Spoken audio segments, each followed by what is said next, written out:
What is this place?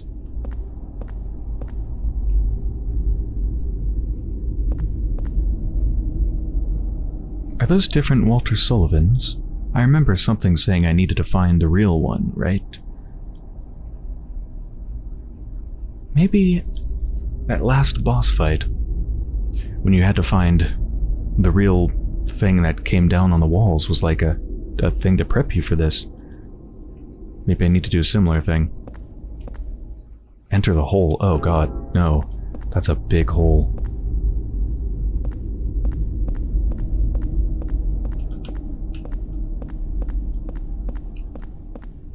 God, this is such an interesting place. This is so cool.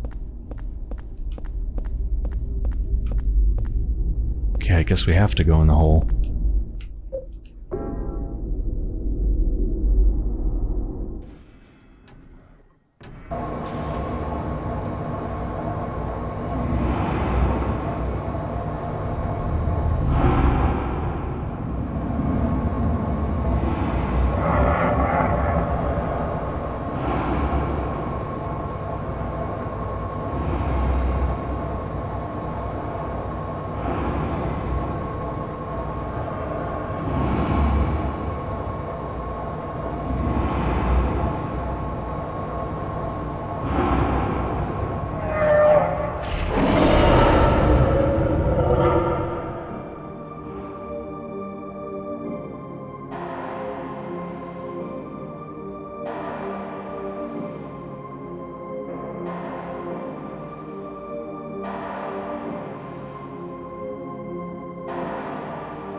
Hey there, little Walter.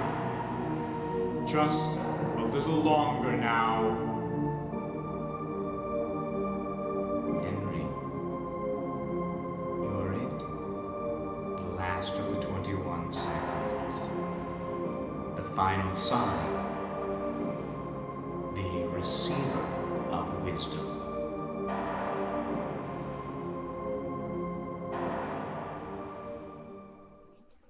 Here we go. Here we go. Okay. Oh, hey, these are the spears, aren't they? The spears are stuck in. Yeah, these were the spears, the 8 spears that were mentioned in the thing. This must be why the walkthrough said have 3 open inventory slots as well. It's probably for collecting the spears. Some kind of power is at work. I can't pull out the spears. Oh, okay, can't do that yet.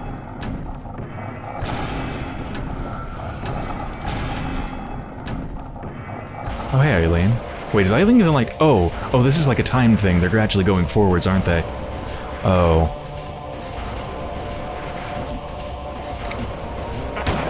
Whoa. Okay.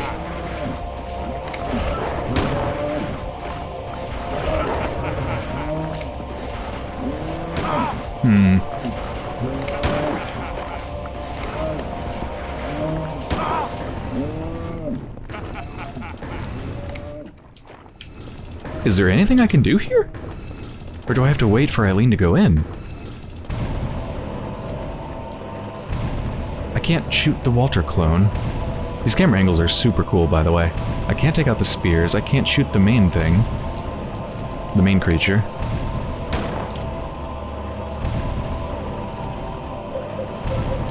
Can I hit you with melee weapons?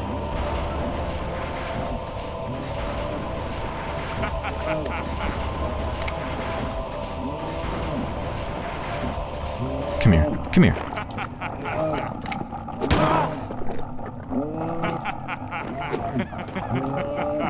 Yeah, that does nothing. That does nothing.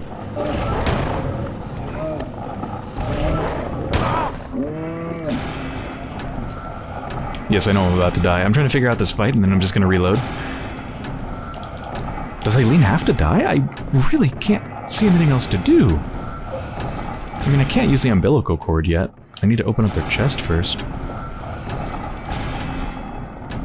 surely you're not supposed to just wait. Okay, just double check the walkthrough. I'm using it quite a bit because I don't want to just sit here with my thumb up my ass running around waiting for Eileen to die if I don't have to. And it looks like I don't. And apparently the speed at which Eileen walks forwards depends on how cursed they are. How well they've been treated, basically. How often you stayed with them. So I don't know how fast they're moving for me. I think they only got one level of curse, if that means anything. But actually, it says, use the umbilical cord on the monstrosity that is sacrificed to Walter, and that unlocks the spears. Okay. I thought I had to open it up, though, and I can't shoot it or open it up or anything. But I just use it and it just works, I guess.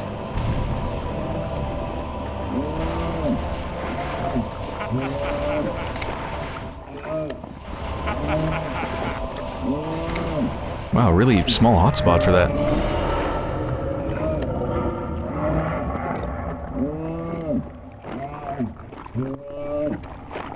Okay, there we go. I did something? I guess I shoved it in? There was no, like... I thought I'd have to, like, I don't know, hit it with something to open it up and put it in, but... I don't know, I guess Henry just shoved it in somewhere. Now, where's the thing about the spears? I just probably need all the spears, right? So I might as well just do them all?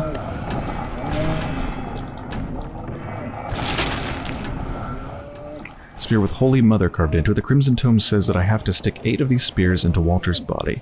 Yeah. Do they have to go in a certain order? Maybe they do. Let me check. No, it doesn't say anything about any particular order or anything like that. Just all 8 spears need to be put into the body. Which is probably why the walkthrough said have 3 open inventory slots, because once you use the umbilical cord, you have 4 open spots, which allows you to take 4 at a time, which is half of them. Okay. Let's do a save state, and let's try to be real fast, because I don't want Eileen to die.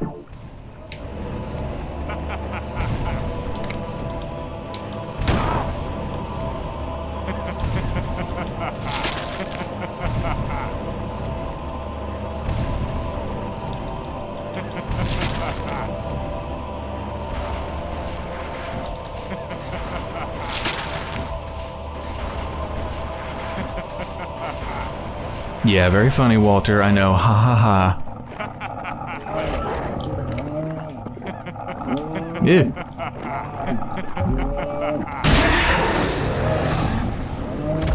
Ooh. Yeah, it hurts, doesn't it?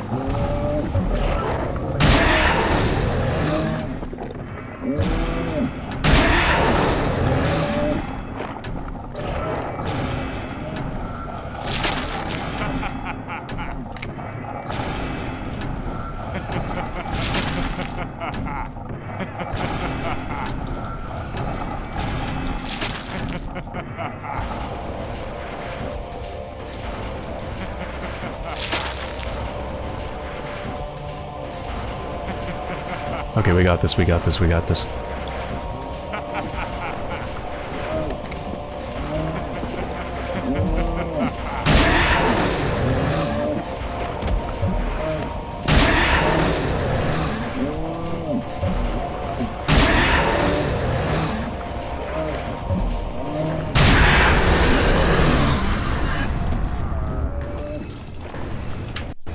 What happens now? Oh, we're not done? Do I need to shoot you now, or? What do I do now? Oh, hey, you changed. You're not Shadow Walter anymore. Now we can just shoot you.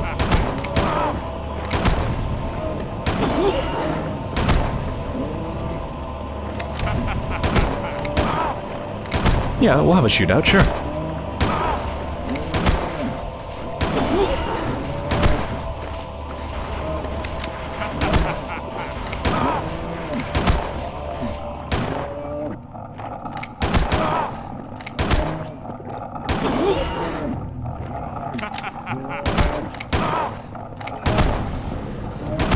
How much health do you have? Oh no!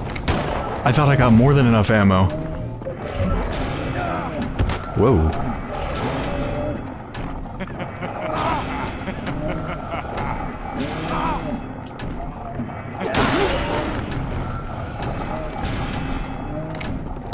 shit.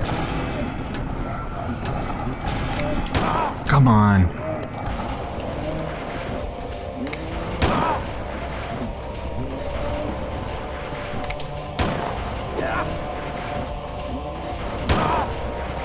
I really thought this was more than enough ammo. Fuck.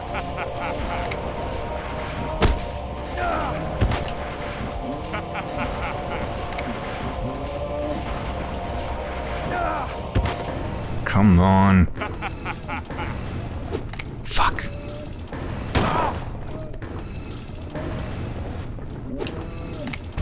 God, you dodgy bastard. Fuck. Unless they have one hit point left, I'm not gonna do this. Nope. Nope. Okay.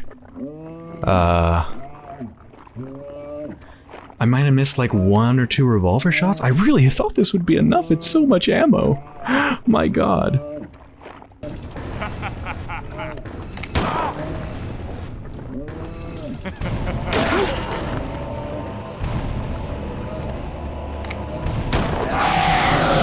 I think I did it. I think I did it. Eileen? Eileen? Eileen? Is Eileen alive? They were like going... They were like right there. Eileen?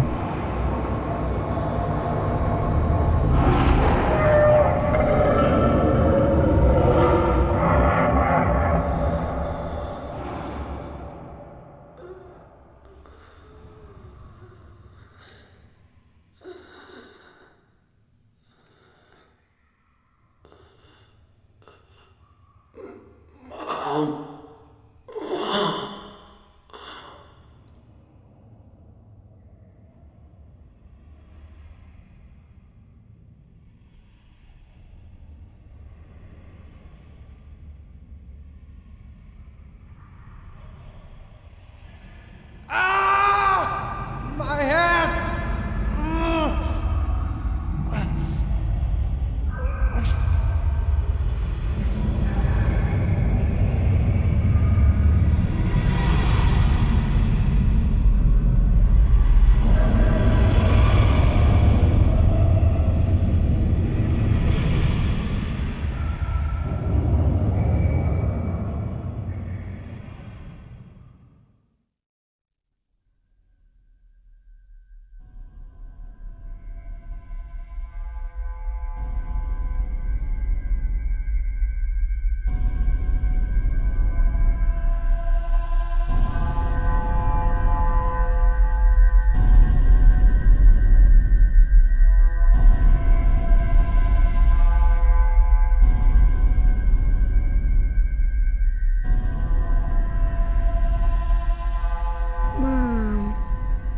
Mom, I'm home. I won't let anyone get in my way. Gonna stay with you forever.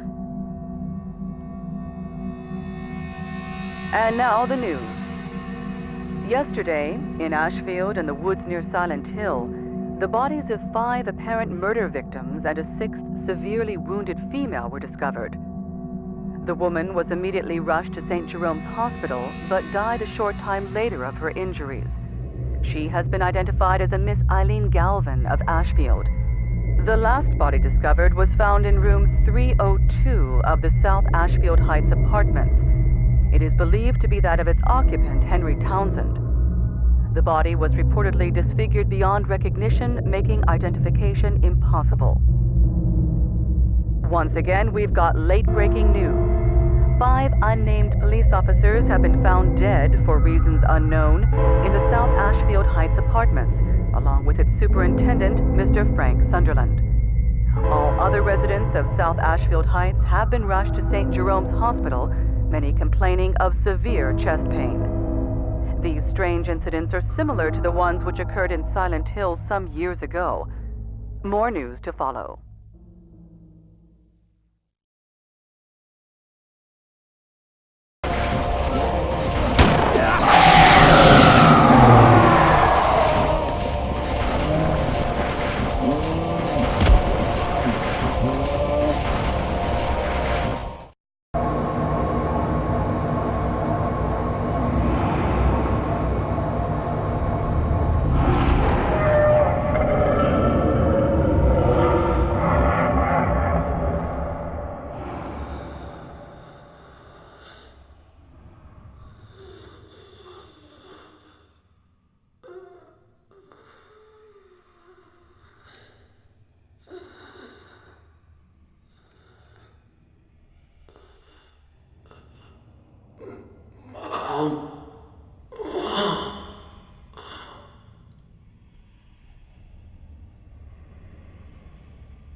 Eileen.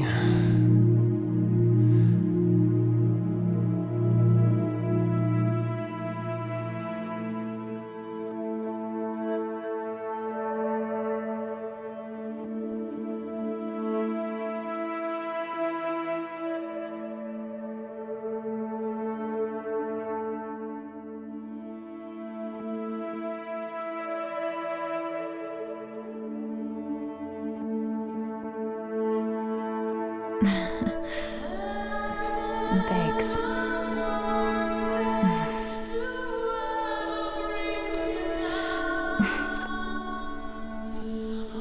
Well, I guess I can go back to South Ashfield Heights now.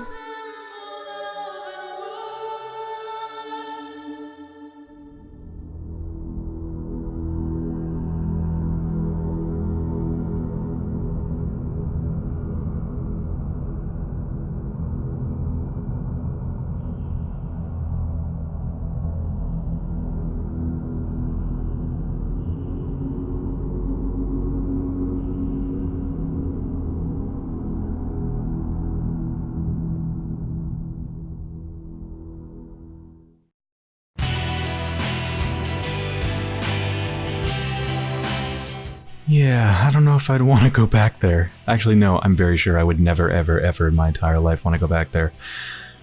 So, yeah, I just replayed that ending section because I was pretty sure, given how terrible that first ending was, that that was not an ending where Eileen lived. Because, I mean, we never saw them again, and on the news report they died in the hospital. So I played it again, and I just did everything a little bit faster. Because as we found out from that first ending, there is a bit of fudge time where you can have killed Walter, but you gotta wait like 5 or 10 seconds for it to kind of completely finish. And in that time, Eileen can die. But yeah, second time, they didn't die, and that ending is so much better. Okay, let's end with some thoughts on Silent Hill 4: The Room. I loved it. This is really surprising to me, but I think it's actually my favorite Silent Hill that I've played so far. Keep in mind I've only played 4 Silent Hills: Silent Hill 1, Silent Hill 3, Silent Hill Shattered Memories, which was really, really bad, and then now this, Silent Hill 4. Now, I've seen enough of Silent Hill 2 played to say that if I did play it, I would probably consider that my favorite, almost certainly. But just out of the ones that I've actually played, I actually prefer this one. Surprisingly. It's definitely got some major flaws. I'll just start with that. Out of all the Silent Hills that I've played, it's the one I had to use a walkthrough for the most. The first game, I think I used a walkthrough once, maybe twice. Silent Hill 3, 2 or 3 times. This one I used it like, what, like 5 or 6 times or something? So it's a bit obtuse, I guess. There's a lot of places where things are designed in such a way that it's very easy to miss something. So that was a bit frustrating. It's interesting to have Eileen with you. It adds an interesting dynamic, but there's a lot of running back and forth in Silent Hill. And with all that back and forth, with how they designed Eileen being somebody who can't run as fast as you, and who will become more cursed, more possessed if you leave them alone, it's pretty frustrating, it's pretty tedious. And you have Eileen for a very long time, like the last third of the game or something. And that definitely started to wear me down. I think there was too much of that. I mean, it's sort of like one super long escort mission. I also really didn't like how they handled Cynthia and their death. And I didn't like how they lore dumped sometimes, telling me things that I pretty much already knew, and it felt like they was trying to explain itself when it should be a little bit more subtle. But even with all that stuff, this is still my favorite Silent Hill game. Let's go over why. Pretty immediately, I realized that the feel of playing the game is so much better than the other Silent Hills just because of the camera relative movement instead of the tank controls. Just that alone made it feel so much more pleasurable to play. The main reason I like it so much, though, is because of the story and also how certain things are designed in a really interesting way. I'll just start with the story aspect to begin with. I never liked the story in Silent Hill 1 and 3, especially the first one. That one was just really silly. And the third one continued that storyline, so it's kind of beholden to it, but that one was a bit better. Those two stories, though, were heavily anchored to the cult's activities in Silent Hill. That was very much central to the storyline. And they both involved really silly, cryptic characters like Dahlia Gillespie and Claudia. I never was too into that stuff. I liked all the stuff around it, but that actual stuff itself, the core of the story, wasn't terribly interesting to me. Silent Hill 4, I think, has way more interesting ideas for the story. The idea of this baby that was just abandoned right when they were born, in the apartment, in this room, this very special room, very special to Walter Sullivan anyway. And they were just left there, and then they were raised by this very sick cult, the same one from the original games. And they did horrible things to this kid, and taught them about all these different rituals, and the kid being very lonely and angry at the world and wanting to reunite with their mother. They took one of those rituals that could bring them back and purify the world, and they tried to do it. Just so happened that ritual involved murdering 21 people, including themselves. But the idea of this lonely, abandoned kid raised by a cult trying to do a ritual that who the hell knows what it's going to do? They're just hoping it's going to do what they want. And the idea that their soul kind of split into two, this murderous older side and then this younger side that just wants their mom, just wants somebody. And they think that the room is their mother. Like, they're so lost and they're so confused, and it's sad. I'm sad about the kid, really sad about the kid, and really angry at the adult. I love how the environments in this game are so strongly influenced by Walter Sullivan and their thoughts, their feelings, their experiences, going to and from the orphanage to the apartment building, always just hoping to see their mom. That's something very different between this game and Silent Hill 1 and 3. And Silent Hill 2 is actually very similar to this game, in the sense that the environments very much represent sort of the mind, basically, the inner self of a single person. That was the case in Silent Hill 2, and that's the case here. The difference is in Silent Hill 2, the environments have a lot to do with the character that you're playing as, whereas here, the environments all have to do with someone you're fighting against, Walter Sullivan. But it's the same sort of thing. There's a lot of allegories and feelings and moods that I can see in the environment that reflect the character, and that stuff's super interesting to me. And in Silent Hill 1 and 3, that's not really the case. There's definitely externalizations, actualizations of people's thoughts and moods and experiences into the environment, but it doesn't feel like it comes from your character or like any sort of main character. It feels like the environments are just crafted from a bunch of people that just used to live in the town or something, right? It's more scattered. It's not like representing one person. And I like that singular representation of a single person in the environment that makes it feel more powerful to me. Another thing I love is I think it's such a cool freaking idea, the idea of this room. It's a huge part of the game, Silent Hill 4, the room. It's sort of a main character. To Walter Sullivan, it represents their mother. To Henry Townshend, it represents their living space that has now become their cell. They're trapped in it. It's really central to everything.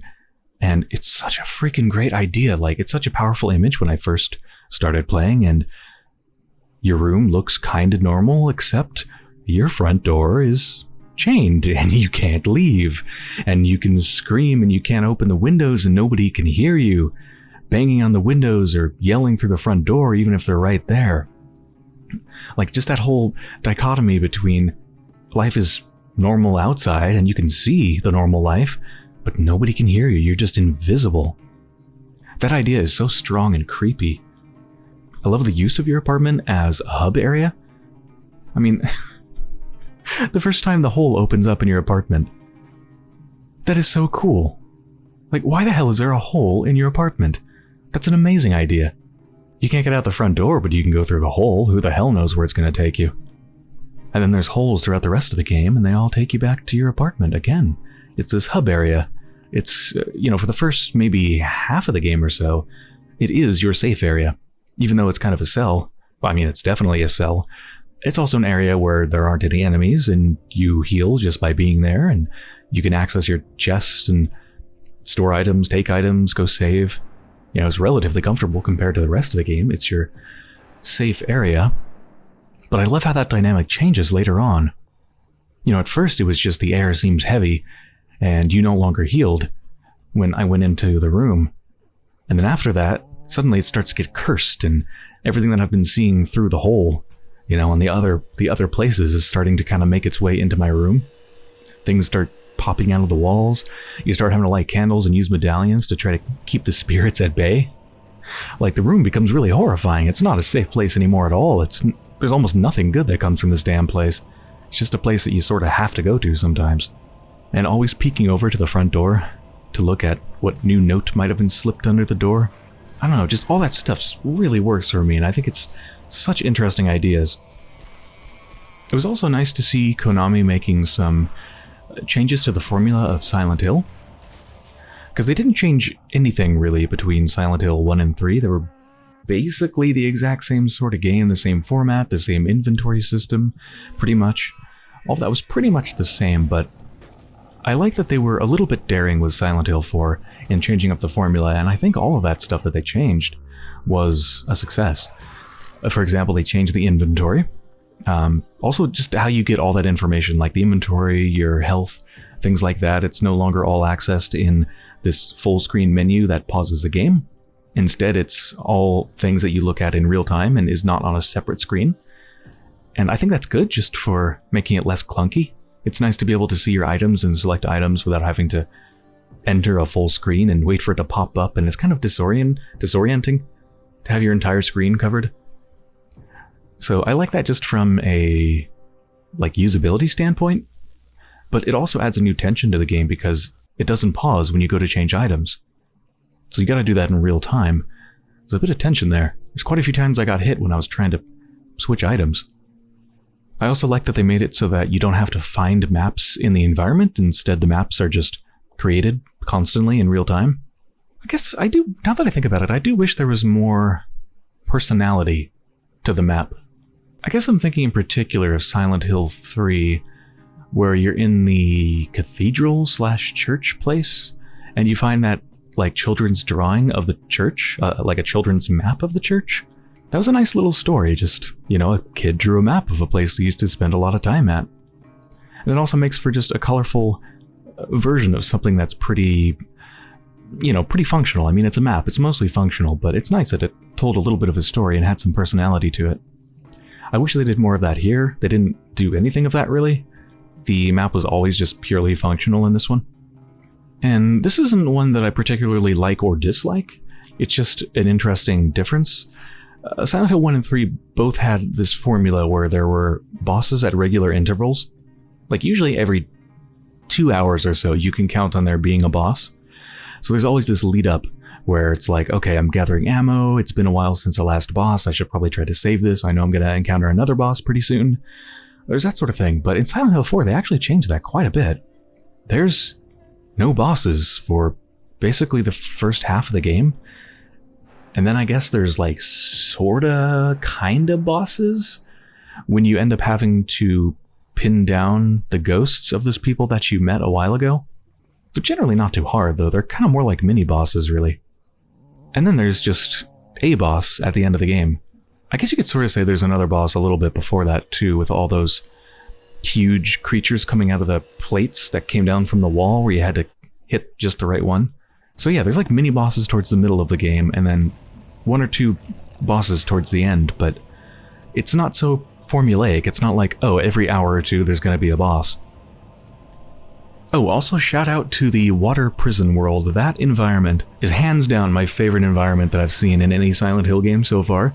That is such a cool level. Alright, well, I think I've gushed about Silent Hill 4 The Room long enough. Yeah, I freaking loved it, despite having quite a few issues with it. It is my favorite Silent Hill game that I've played so far. Again, Silent Hill 2, I probably would have preferred that if I had played it, but I have not played it yet. Okay, well, I hope you enjoyed my playthrough of Silent Hill 4 The Room, and thanks for watching.